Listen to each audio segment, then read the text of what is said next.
Dhanavad Pranam. Namaste. Rakshak Sridhardev Goswami Maharaj Ki Jai. All glories to Srila A.C. Bhaktivedanta Swami Prabhupada Ki Jai. All glories to Śrīmad-Bhāgavatam Ki Jai. Canto 1, Creation, Chapter 1, Questions by the Sages. And we're continuing with the purport on Text 3. The Supreme Personality of Godhead is therefore described in the Shruti mantras, Vedic hymns, as the fountainhead of all rasas. When one associates with the Supreme Lord and exchanges one's constitutional rasa with the Lord, then the living being is actually happy.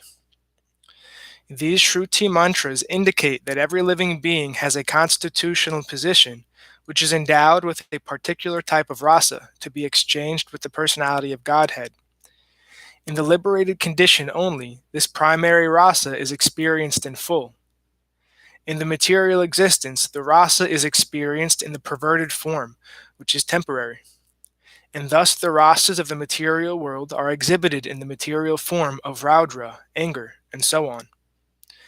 Therefore, one who attains full knowledge of these different rasas, which are the basic principles of activities, can understand the false representations of the original rasas, which are reflected in the material world. The learned scholar seeks to relish the real rasa in the spiritual form. In the beginning, he desires to become one with the Supreme. Thus, less intelligent transcendentalists cannot go beyond this conception of becoming one with the spirit whole without knowing the different rasas. In this shloka, it is definitely stated that spiritual rasa, which is relished even in the liberated stage, can be experienced in the literature of the Śrīmad-Bhāgavatam due to its being the ripened fruit of all Vedic knowledge. By submissively hearing this transcendental literature, one can attain the full pleasure of his heart's desire. But one must be very careful to hear the message from the right source. Śrīmad-Bhāgavatam is exactly received from the right source. It was brought by Narada Muni from the spiritual world and given to his disciple Sri Vyasadeva. The latter in turn delivered the message to his son Srila Shukadev Goswami, and Srila Shukadev Goswami delivered the message to Maharaj Parikshit just 7 days before the king's death. Srila Shukadev Goswami was a liberated soul from his very birth. He was liberated even in the womb of his mother, and he did not undergo any sort of spiritual training after his birth. At birth, no one is qualified, neither in the mundane nor in the spiritual sense. But Sri Shukadev Goswami, due to his being perfectly liberated soul, did not have to undergo an evolutionary process for spiritual realization. Yet, despite his being a completely liberated person, situated in the transcendental position above the three material modes, he was attracted to this transcendental rasa of the Supreme Personality of Godhead, who was adored by liberated souls who sing Vedic hymns. The Supreme Lord's pastimes are more attractive to liberated souls than to mundane people.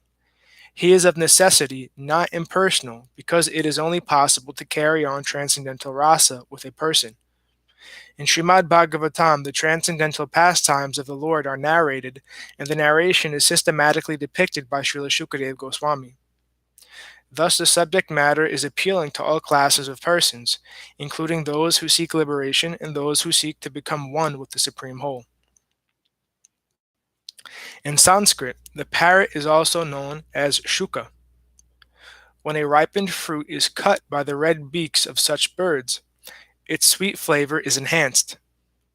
The Vedic fruit, which is mature and ripe in knowledge, is spoken through the lips of Srila Shukadev Goswami, who is compared to the parrot not for his ability to recite the Bhagavatam exactly as he heard it from his learned father, but for his ability to present the work in a manner that would appeal to all classes of men.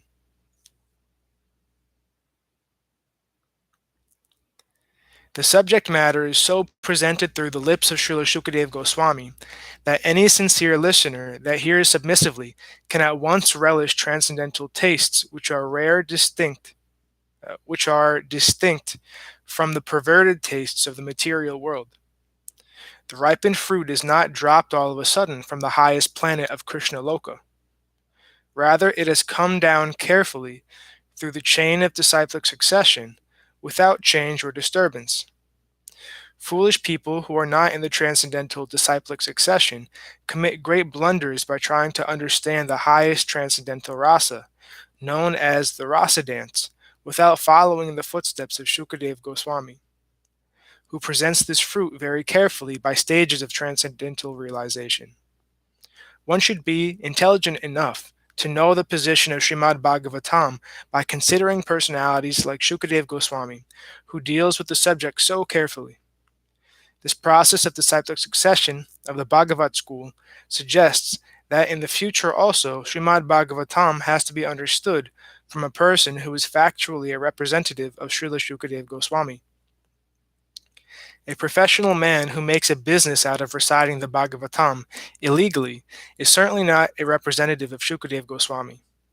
Such a man's business is only to earn his livelihood. Therefore, one should refrain from hearing the lectures of such a professional man. Such men usually go to the most confidential part of the literature without undergoing the gradual process of understanding this grave subject. They usually plunge into the subject matter of the rasa dance, which is misunderstood by the foolish class of men. Some of them take this to be immoral, while others try to cover it up by their own stupid interpretations. They have no desire to follow in the footsteps of Srila Shukadev Goswami.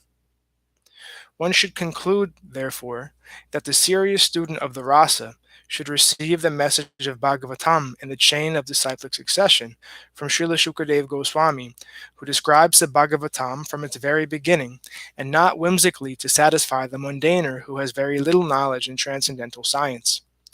Śrīmad-Bhāgavatam is so carefully presented that a sincere and serious person can at once enjoy the ripened fruit of Vedic knowledge, simply by drinking the nectarian juice through the mouth of Shukadev Goswami or his bona fide representative.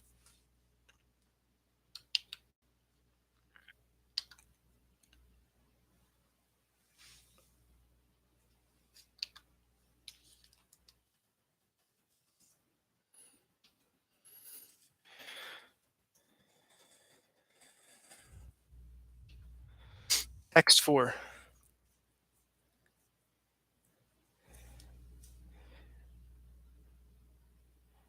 Naimishe nimisha kshetre rasya saunakadaya satram svargaya lokaya sahasrasamam asata.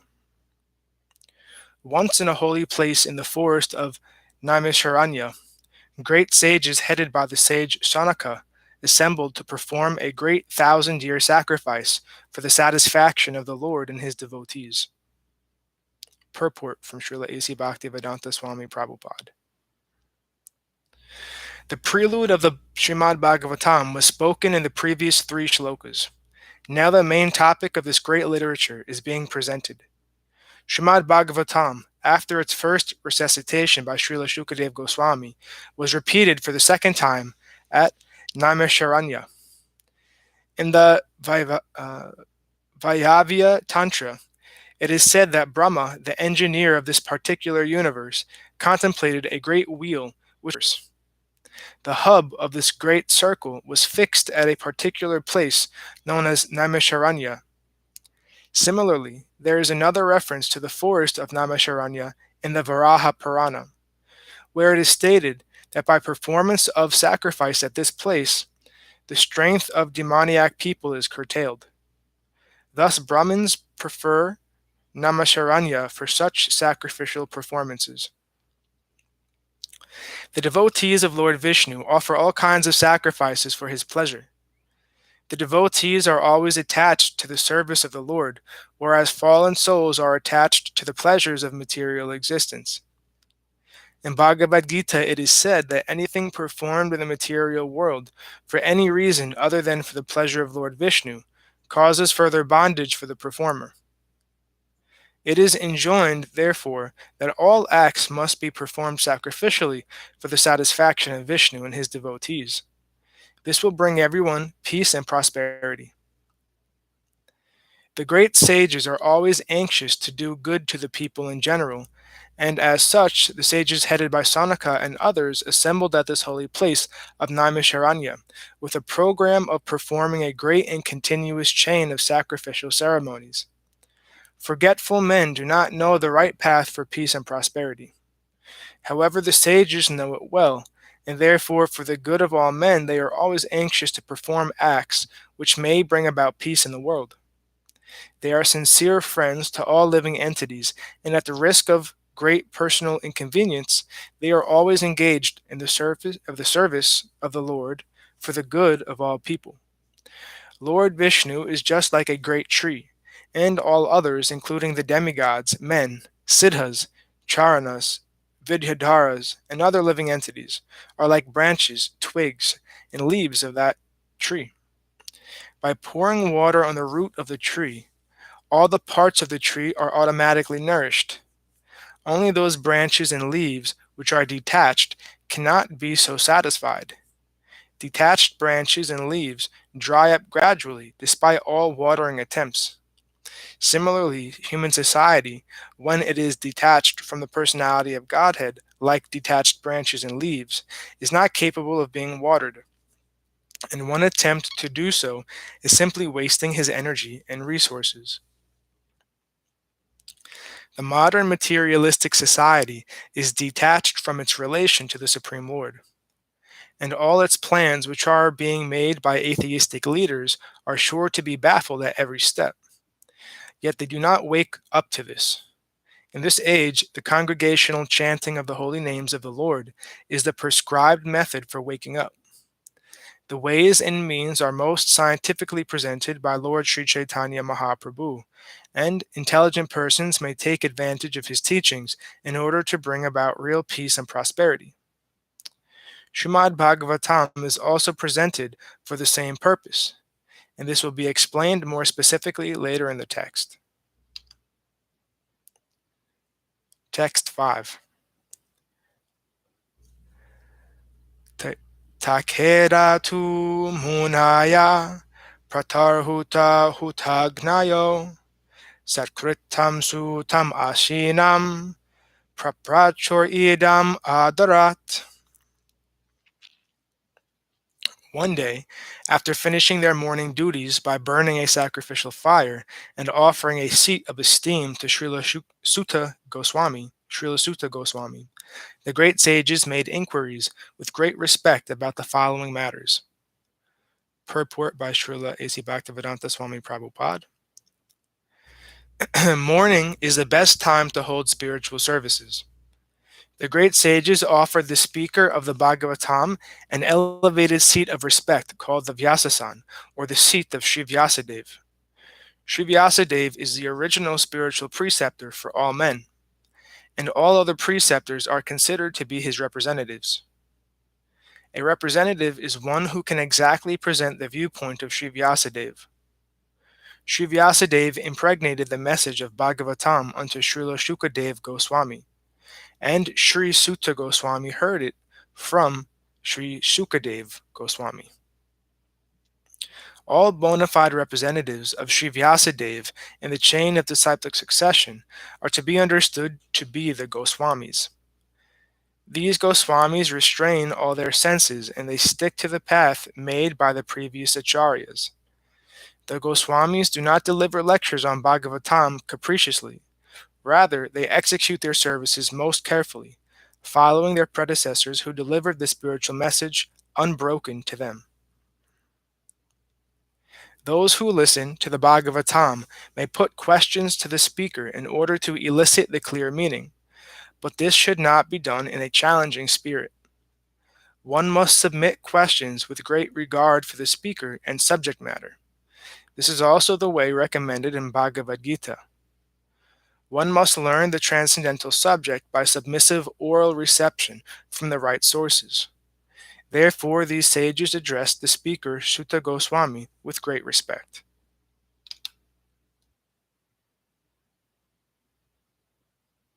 Text 6. Rishya uchu tvaya kalu Purānani stiti hasani chanagaha akhyatanyapi adhitani dharma shastrani yanyuta. The sages said, "Respected Sutta Goswami, you are completely free from all vice. You are well versed in all the scriptures famous for religious life, and in the Puranas and the histories as well. You have gone through them under proper guidance and have also explained them." Purport from Srila A.C. Bhaktivedanta Swami Prabhupada. A Goswami, or the bona fide representative of Sri Vyasadeva, must be free from all kinds of vices. The four major vices of Kali Yuga are 1. Illicit connection with women, 2. Animal slaughter, 3. Intoxication, 4. Speculative gambling of all sorts. A Goswami must be free from all these vices before he can dare sit on the Vyasasan. No one should be allowed to sit on the Vyasasan who is not spotless in character and who is not freed from the above-mentioned vices. He not only should be freed from all such vices, but must also be well versed in all revealed scriptures or in the Vedas. The Puranas are also part of the Vedas, and histories like the Mahabharata or the Ramayana are also part of the Vedas. The Acharya or the Goswami must be well acquainted with all these literatures. To hear and explain them is more important than reading them.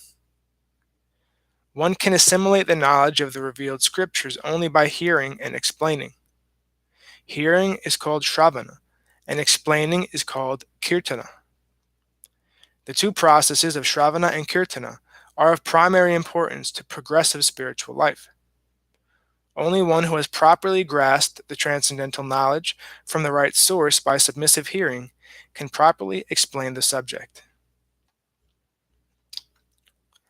And that ends our reading for today. We'll continue on text 7 on Monday. All glories to Srila Bhakti Nirmal Acharya Maharaj Ki Jai. All glories to Sripad Bhakti Madhava Puri Maharaj Ki Jai. All glories to our Rupanuga Guru Varga Ki Jai. All glories to the assembled devotees Ki Jai. Bhakta Vrinda Ki Jai. All glories to Sripad Bhakti Nishkam Shanta Maharaj Ki Jai. All glories to Sripad Bhakti Vigyan Muni Maharaj Ki Jai. All glories to Vrindavan Dham Ki Jai. All glories to Navadvip Dham Ki Jai. All glories to Giri Govardhan Gupta Govardhan Dham Ki Jai. Jai Tulsi Devi Ki Jai. Nitai Gora Hari Hari Bol. Dhanavad Maharaj. Dhanavad Shanta.